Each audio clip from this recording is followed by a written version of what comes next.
Hello and welcome to this special conversation on women and their money. We are very pleased to announce the launch of our new offering, Financial Quotient, CNBC TV 18's Women and Money series, coming to you every Friday at 2 p.m. And partnering with us in this unique initiative is Zeppay and Aditya Birla Sun Life Mutual Fund. And with me today is Mr. A Balasubramanian, MD and CEO of Aditya Birla Sun Life AMC. Mr. Balasubramanian, thank you very much, not just for making this dream of ours a reality where we want to focus on women and their money, but also for taking this, initiative to a new level. I believe you have also launched a For Her campaign aimed at just women. So I want to first begin by asking you, what exactly is the problem that we're addressing? What are the biggest stumbling blocks when it comes to women and money? I think, interestingly, when we were doing an analysis as to the behavior of women in terms of financial market investment, the survey also suggested that 53% of the women are not aware about the lack in financial literacy. They are not aware about how to manage their money, how to save for their future, how to save for their kids. And about 13% of the people had expressed loss of confidence, low confidence levels and fear of losing money. And about 25% of the people are pretty neutral. And on the basis of those analyses, then we felt, I think women play a very important role in the financial saving in every family, whether it is caring for the savings of the family and then protecting it, and then also saving money for the future of their children and even for their retirement. There are many women who have a single women who have to take care of their parents.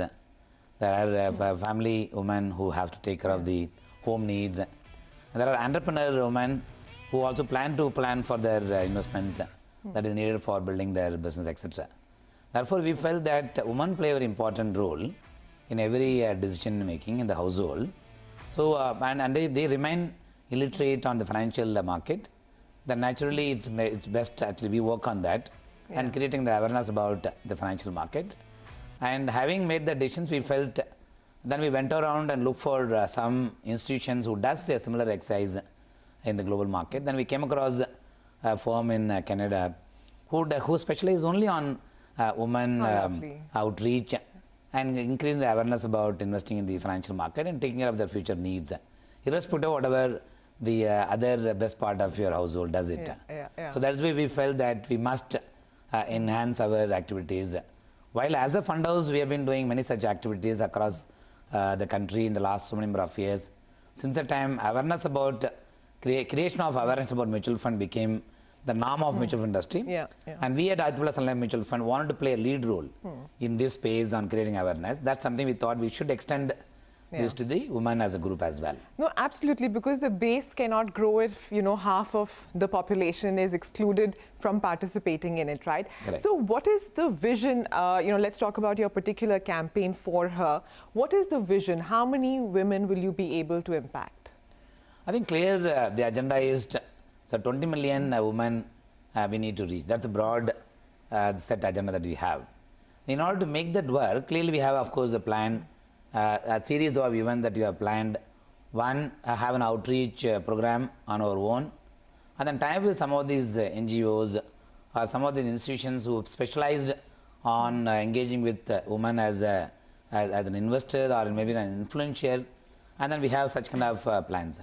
Of course, we'll also work with some of our distribution partners who also deal with various family offices or various families across the country and take this awareness about the investments on mutual funds and capital market in general to those segment of the better part of the every household. Understood. And that's something is a plan that we have. We have, of course, planned a series of engagement series, something it's a common sense approach, but only they just make them realize that this is not something as rocket science, but anyone can play a role and manage their money better jointly with either they're better off or by themselves. And that's something I think you want to actually take it to a large pool of household in the country. So basically you too can do it. But at a time when practically everybody in India in the remotest corners would be owning cell phones, not everybody would know how to operate or manage their bank accounts, right? Therefore, how realistic is the progression of turning women into successful investment managers of their own money?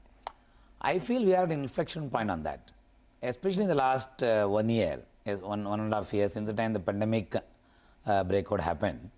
The awareness about using the tool that is available in the mobile platform have gone up quite significantly, because every today person knows about using the banking transaction using mobile app, whether it is Google Pay or any other payment that you have to make using the mobile phone has gone up quite significantly.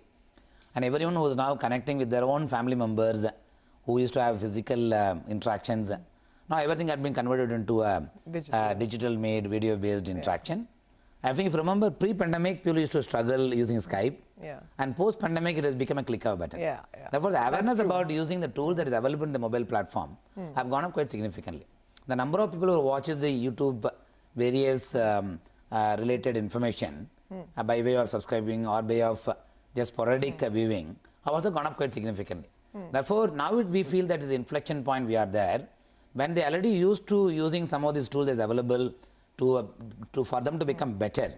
That's something in my view would definitely help in reaching the same platform through the same platform, and that's why I feel that timing wise could be the right time. And I am saying it, my own family members who are completely... Now that you mention it, even I feel that I have noticed it, and it's easier for both, right? For us to impart the message and for them to receive it.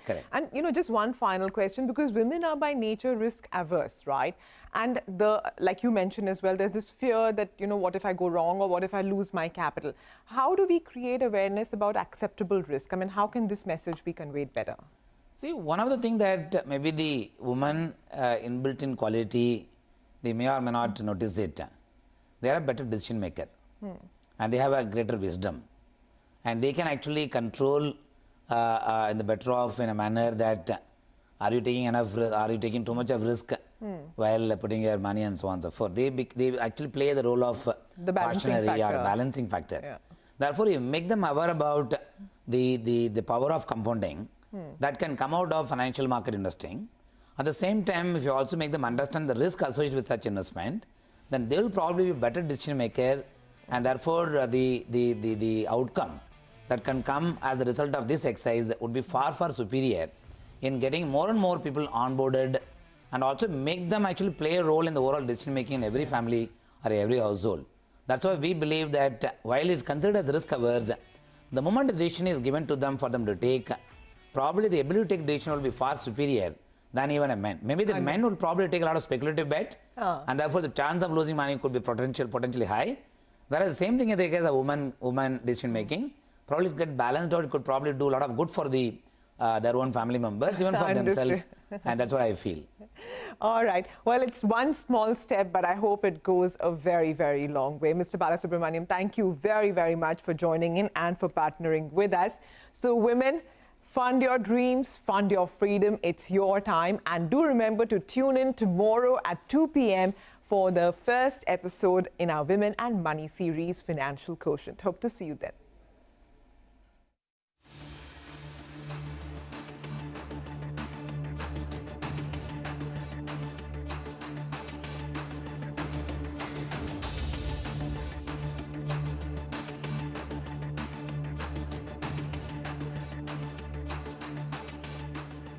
Vijaya Diagnostic Centre Limited, an integrated diagnostics provider offering one-stop solutions with best-in-class technology and one of the fastest-growing diagnostic chains with a dominant position in South India, now offers a public issue of equity shares of ₹1 each for cash at a premium. The 100% book-built offer being offered in a price band of 522 to 531 rupees per equity share. Opens September 1st, closes September